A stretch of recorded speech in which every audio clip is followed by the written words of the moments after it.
Friends, welcome to my channel learn with basic. तो friends, आप लोग मेरे चैनल से जुड़िए और जिन लोगों ने मेरा पिछला वीडियो नहीं देखा है प्लीज़ आप लोग जाइए, मेरे वहाँ पे लिंक दिया हुआ है। आप लोग उस वीडियो को पीछे वाला देखिए जिसमें मैंने ग्रामर को एकदम बेसिक तरीके से पढ़ाया है।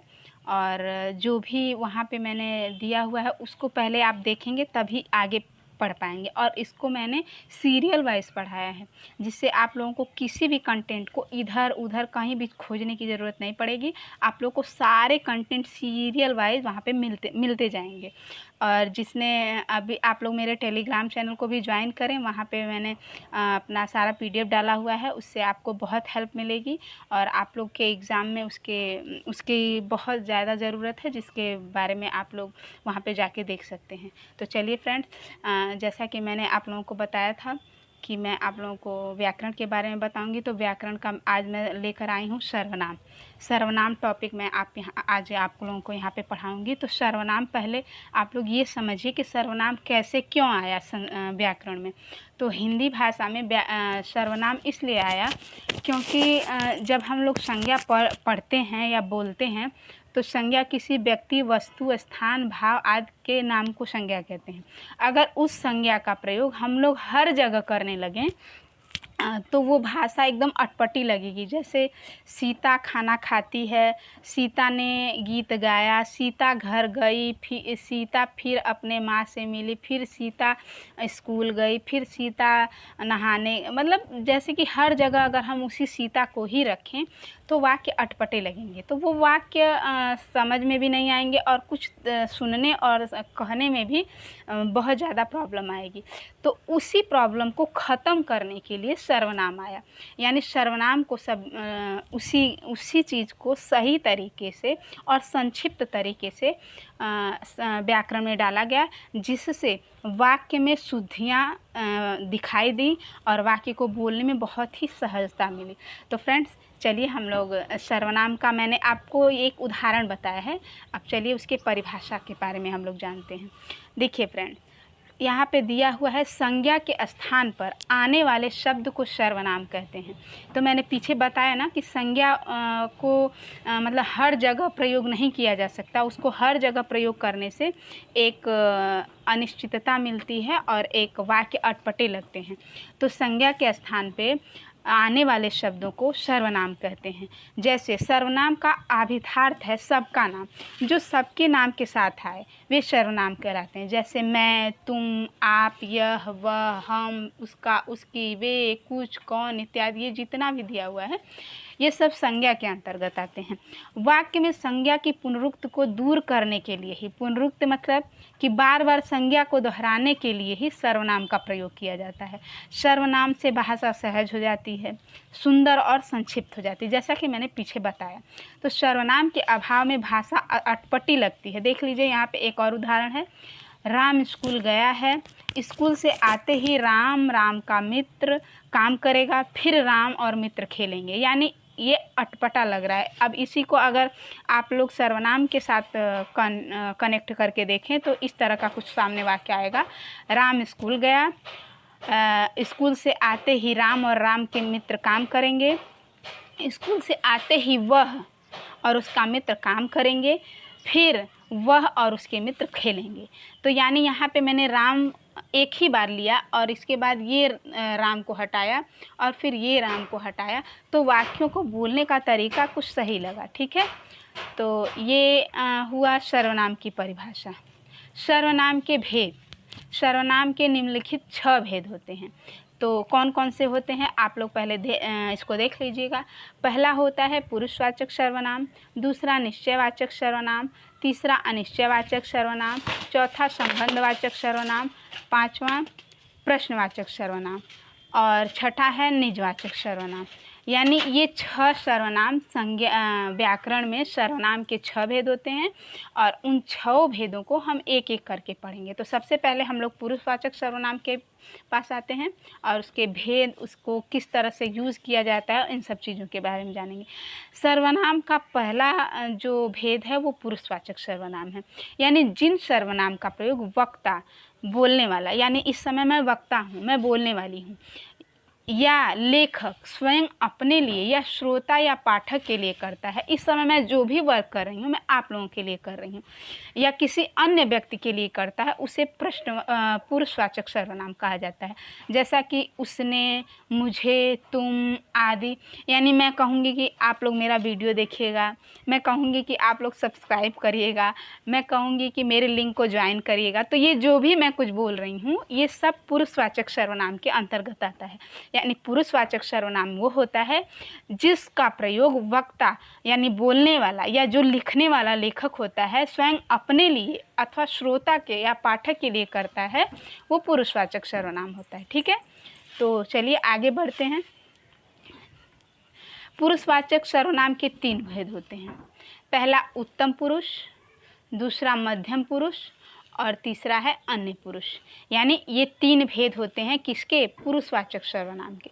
तो पहले हम एक एक करके पढ़ेंगे। उत्तम पुरुषवाचक सर्वनाम, जिन सर्वनामों का प्रयोग बोलने वाला या लिखने वाला अपने लिए करता है उन्हें उत्तम पुरुष सर्वनाम कहते हैं। जैसे मैं बोल रही हूँ तो मैंने आप लोगों को बताया ना पुरुषवाचक सर्वनाम में कि मैं कहूँगी कि आप लोग मेरा चैनल देखिए, आप लोग मेरे चैनल को सब्सक्राइब करिए, आप लोग टेलीग्राम का लिंक ज्वाइन करिए, वहाँ पे PDF है, आप लोगों को वो सब अवेलेबल हो जाएगा। तो ये जो भी मैं बोल रही हूँ ये सब किसके अंतर्गत आता है? उत्तम पुरुषवाचक सर्वनाम के। यानी मैं बोलने वाला दूसरे के बारे में, जैसे वह लिखने वाला अपने लिए तो करता ही है और अपने लिए जो भी बोलता है, जैसे मैं, मेरा लिंक ज्वाइन करिए।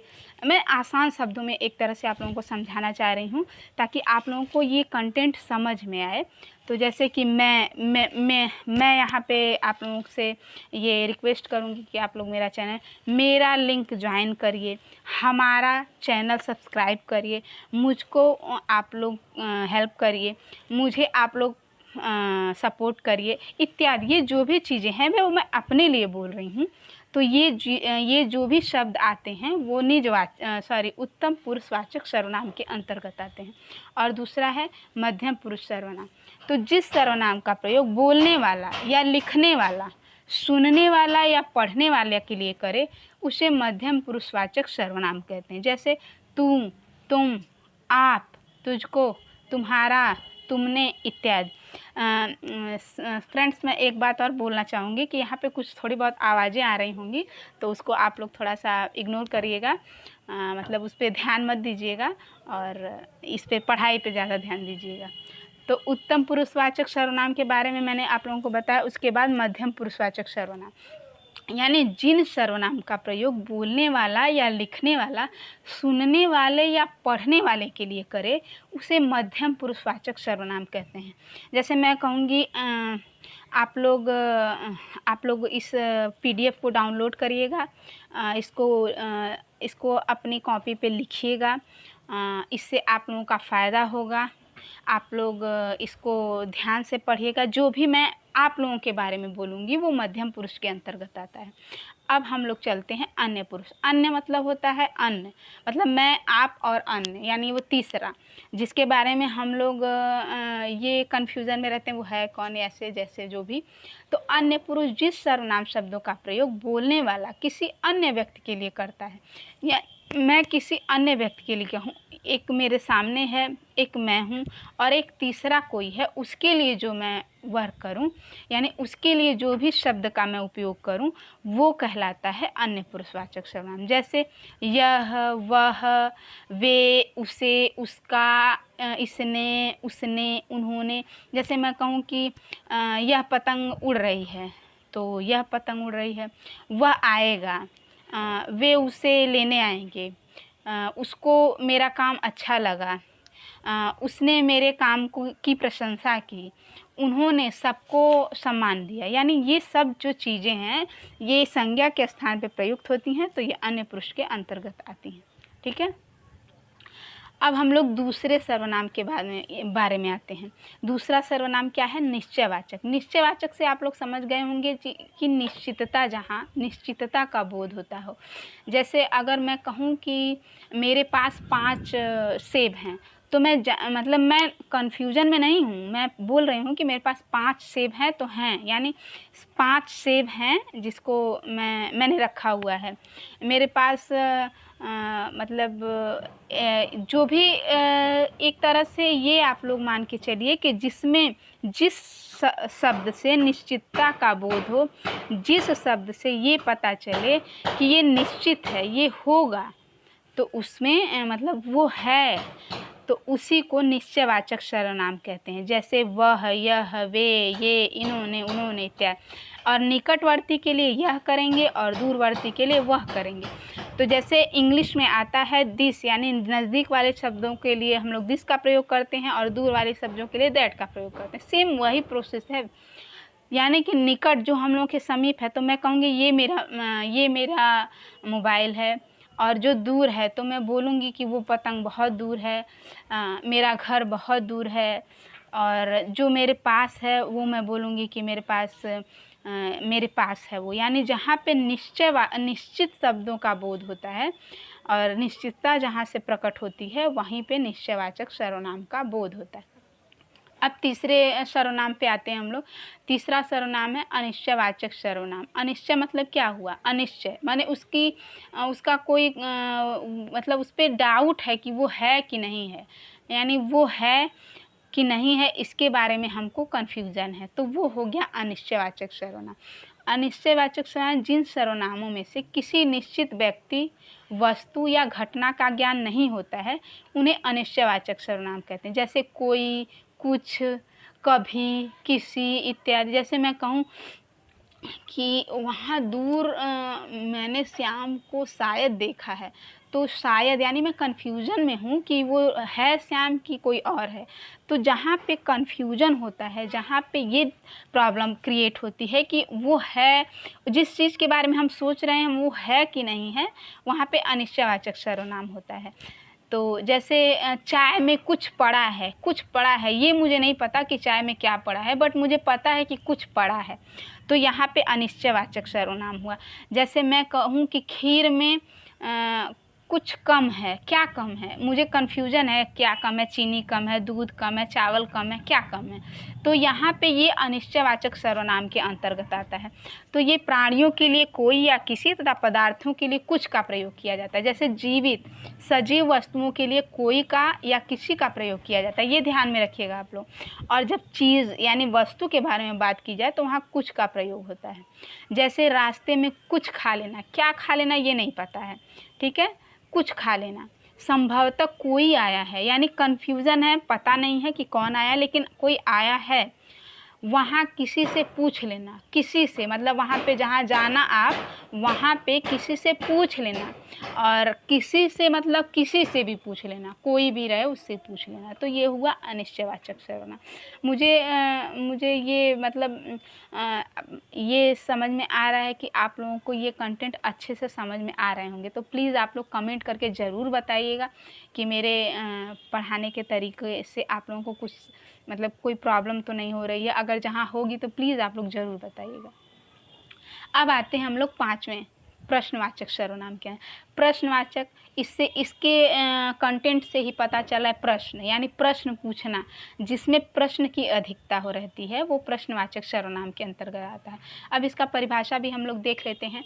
वह सर्वनाम जिसका प्रयोग किसी व्यक्ति, प्राणी, वस्तु, क्रिया या व्यापार आदि के संबंध में प्रश्न करने के लिए किया जाता है। मैंने क्या कहा, प्रश्न, जहाँ प्रश्न की अधिकता होगी वो प्रश्नवाचक सर्वनाम आते हैं।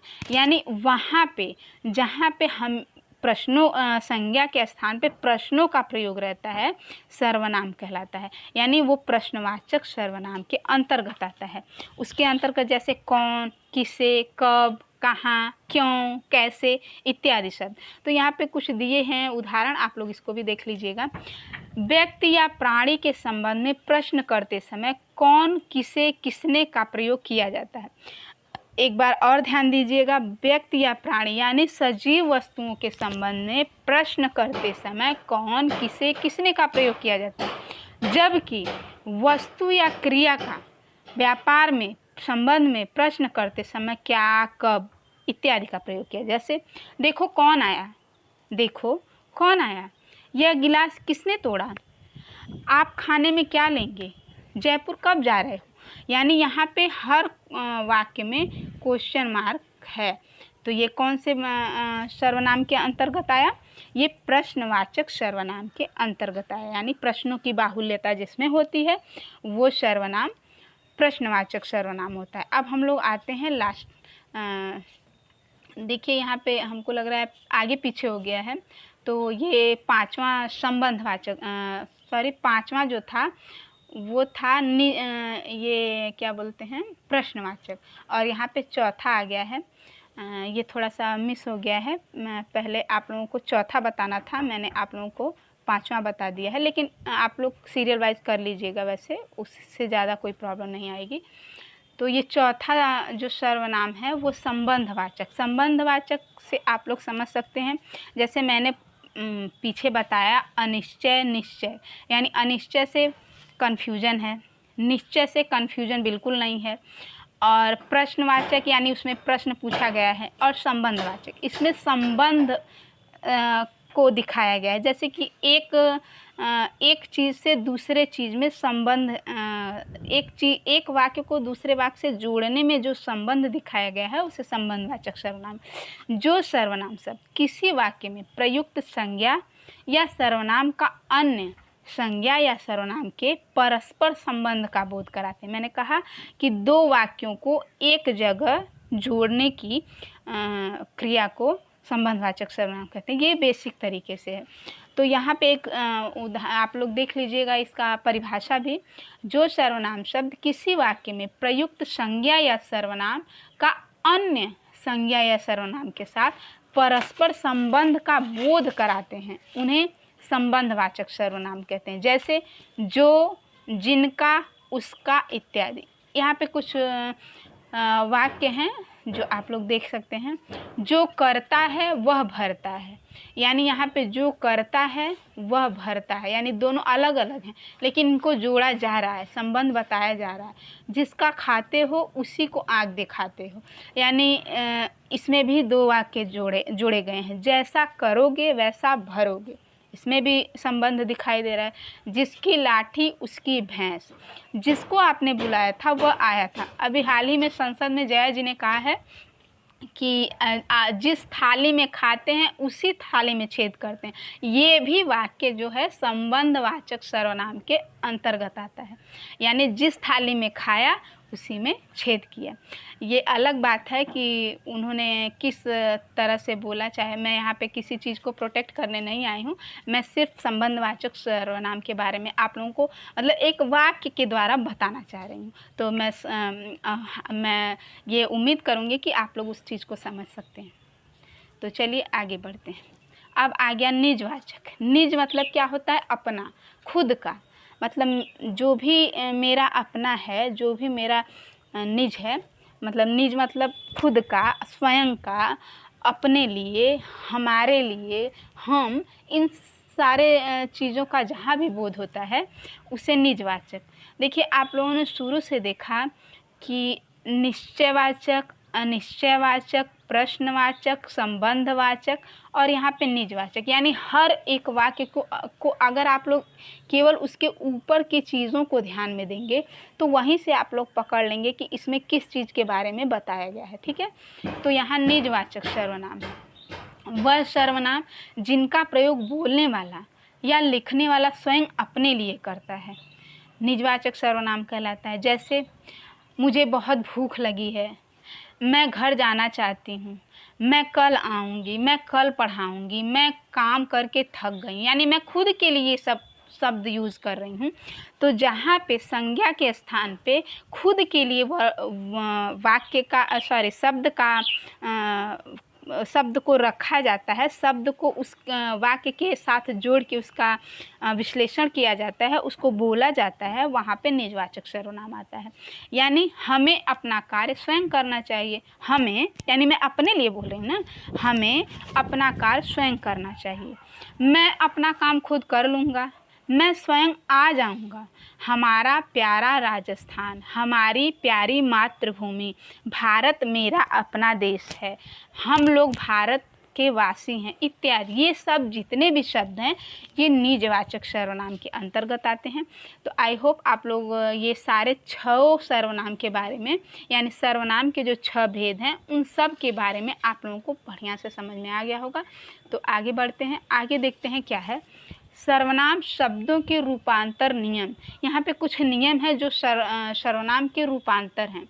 सर्वनाम का प्रयोग संज्ञा के स्थान पे होता है, ये आप सभी लोग जान गए होंगे। अतः किसी भी सर्वनाम का लिंग वचन उस संज्ञा के अनुरूप ही रहेगा। जैसे अगर मैं कहूँ लड़की खाती है तो वह खाती है, यानी लड़की खाती है वह खाती, इसका न लिंग बदला न वचन बदला, केवल लड़की के स्थान पे वह आ गया, तो उसके अनुरूप ही रहेगा जिसके स्थान पर उसका प्रयोग हुआ। जैसे राम और उसका बेटा आया था, यहाँ देखिए राम और ये जो है उसका जो है ये सर्वनाम के अंतर्गत आता है। सर्वनाम का प्रयोग एक वचन बहुवचन दोनों में होता है। मैं, हम, वे, यह, इसका, उनका, इनका, जो भी है ऐसे ही है। संबंध के अतिरिक्त अन्य किसी कारक के कारण सर्वनाम शब्द का लिंग परिवर्तन नहीं होता। जैसे मैंने इस पीछे में संबंध में बताया कि जैसा करोगे वैसा भरोगे, जिसकी लाठी उसकी भैंस, तो उसमें ही केवल उसी संबंध कारक के अतिरिक्त अन्य किसी कारक के कारण सर्वनाम शब्द का लिंग परिवर्तन नहीं होता। सर्वनाम शब्द का लिंग बिल्कुल भी परिवर्तन नहीं होता, उसका वचन उसी के अनुसार रहता है जैसे पहले वो था। यानी जैसे रीना खाना खाती है, रीना खाना खाती, अब मैं कहूँ कि वह खाना खाती है, तो इसमें कोई चेंजिंग नहीं हुआ, केवल रीना की जगह पे मैंने वह को रख दिया। तो यही है कि संज्ञा के स्थान पे रखे हुए शब्दों को सर्वनाम कहते हैं, उसमें लिंग और वचन उसी के अनुरूप रहते हैं, संज्ञा के ही अनुरूप रहते हैं। जैसे मैं पढ़ता हूँ तो मैं पढ़ती हूँ, वह आया वह आई, तो इसमें केवल यही चीज़ परिवर्तन हुआ ना, और तो कुछ सेम वही है, आया आई।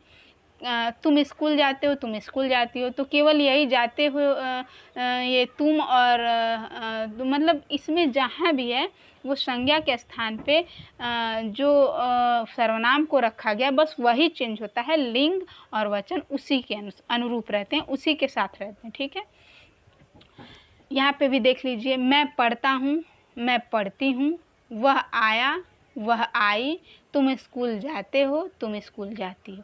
यानी यहाँ पे किसी भी लिंग में वचन में कोई परिवर्तन नहीं हुआ, केवल परिवर्तन हुआ है वह तुम ये सब चीज़ों में।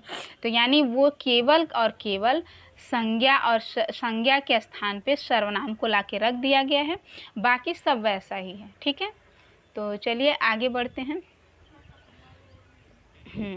सर्वनाम से संबोधन कारक नहीं होता है, बुलाया नहीं जाता है। सर्वनाम से ये नहीं बुलाया जाता वह इधर आओ, ऐसा कुछ नहीं होता है। संबोधन का मतलब पुकारना या बुलाना होता है, क्योंकि किसी के सर्वनाम को द्वारा बिल्कुल नहीं बुलाया जाता है।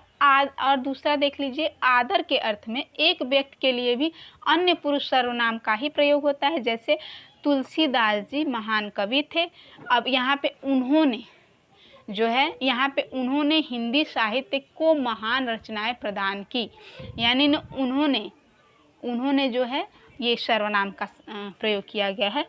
उत्तम पुरुष और मध्यम पुरुष सर्वनाम के बहुवचन का प्रयोग एक व्यक्ति के लिए भी होता है।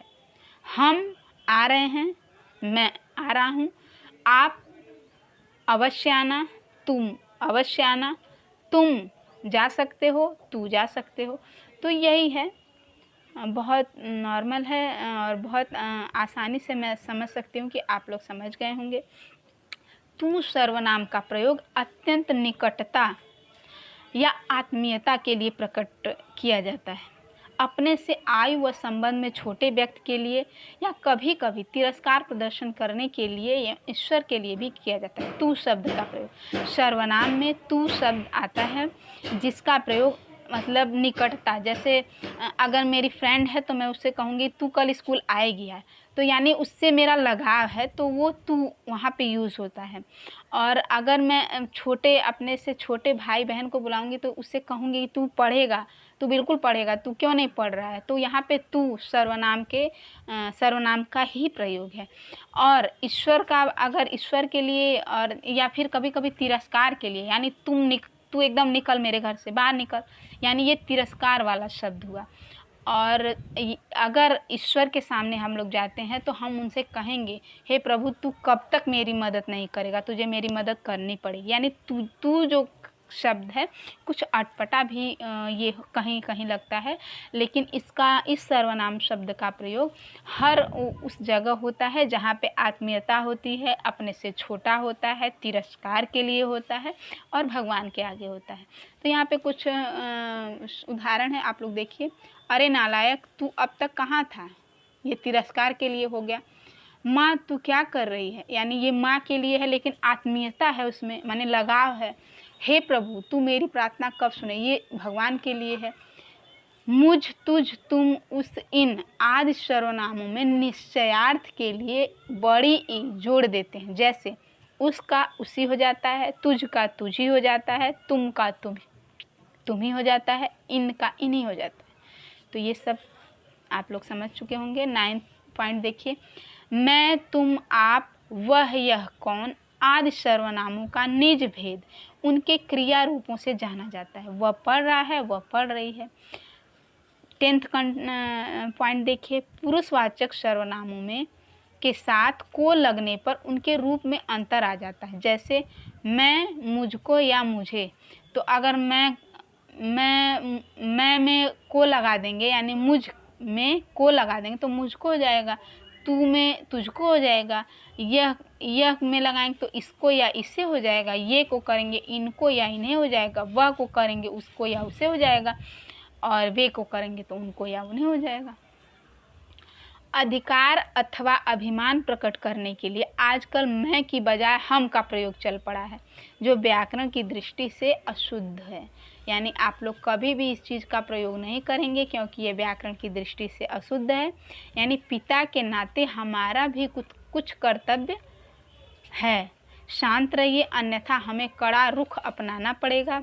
जहाँ मैं की जगह हम का प्रयोग होने लगे वहाँ हम के बहुवचन रूप में हम लोग या हम सब का प्रयोग प्रचलित है। ठीक है। 13वां पॉइंट देखिए। तुम सर्वनाम के बहुवचन के रूप में तुम सब का प्रचलन हो गया। जैसे रमेश तुम यहाँ आओ, अरे रमेश, सुरेश, दिनेश तुम सब यहाँ आओ। मैं, हम और तुम के साथ के, की जगह रा, रे, री प्रयुक्त होते हैं। जैसे मेरा, मेरी, मेरे, तुम्हारा, तुम्हारी, हमारा, हमारे इत्यादि सर्वनाम शब्दों के साथ विभक्ति चिन्ह मिलाकर लिखे जाने चाहिए। जैसे मुझको, उसने, हम में आदि। ठीक है।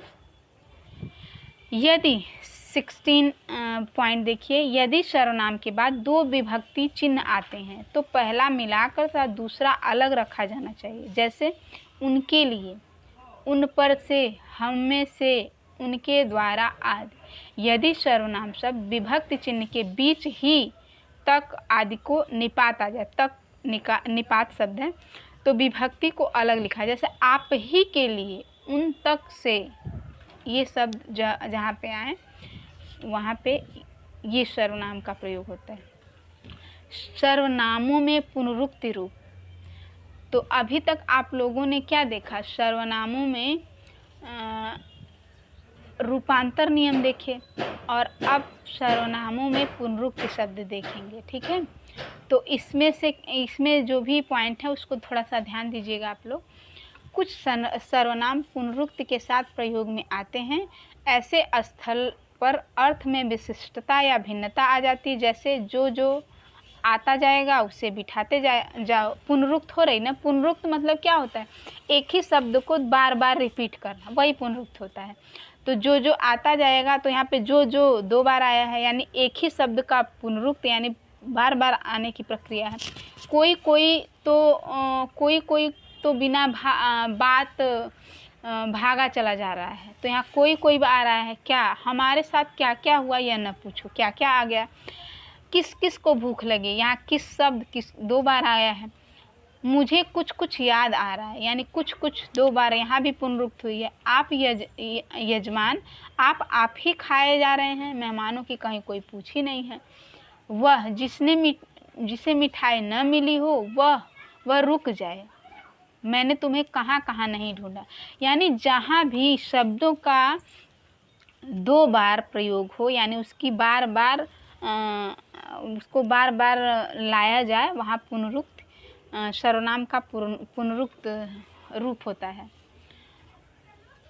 ये सब तो आप लोग पीछे देख ही चुके हैं।